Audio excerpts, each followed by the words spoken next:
A lot of people nowadays complain about toxic managers and toxic workplaces, which is something that can literally ruin your life. And it's not that I don't agree with it, I do agree 100% with everything people complain about because I've been through this before. I want you to think about today. But the truth is, you actually might be contributing to this toxic environment, contributing in the creation of this toxic environment. Before I start, this is Fadi with FSZ Mindset, and I'm here to help you transform from being a burnt out, overwhelmed leader to become a legend. Okay, let's dig deeper into this subject. A lot of employees and a lot of managers, actually, both of them, complain about toxic environment, which is understandable.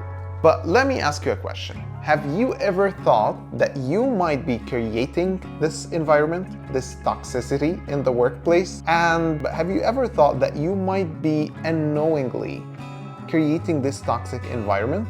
And it's not that you have bad intention or anything, you have good intentions in everything. But what I notice is a lot of managers which try to play the friendly role with their team. They try to get closer to their team, they try to talk to them, hang out with them, and start to vent, which is okay if this is what you want to do or if you want to do it just like once. But what happens is you keep venting to your employees, to your team, and sharing the negatives every day, all day.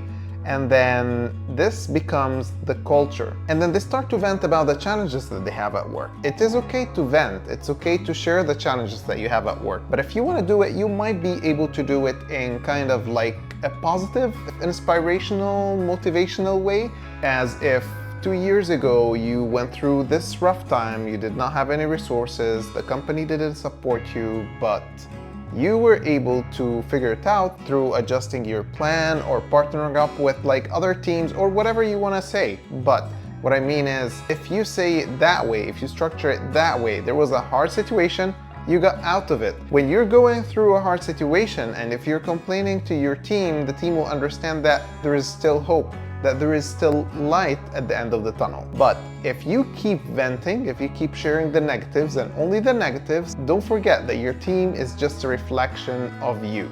So your team will start to do the same, will start to repeat after you. Their complaints, their struggle, and the most toxic thing that might happen is if you're complaining about other team members, if you're complaining about your manager. Because if you do that, they will lose trust in everything. They will lose trust in their team. They will think that this team member is the reason why everything is falling apart, and they will never give you their full potential after that. So you might be just like chit-chatting with your team, just venting, but the truth is you're creating a toxic environment. So next time when you're chatting with your team or you're chatting with other colleagues, watch out for this, because you do not want to be in a toxic environment. You do not want to be contributing to that, because toxic environment is serious and can definitely change your whole life to the worst.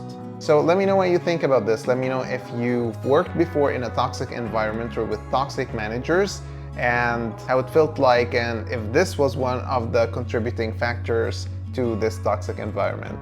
Thank you for watching. I'll see you next time.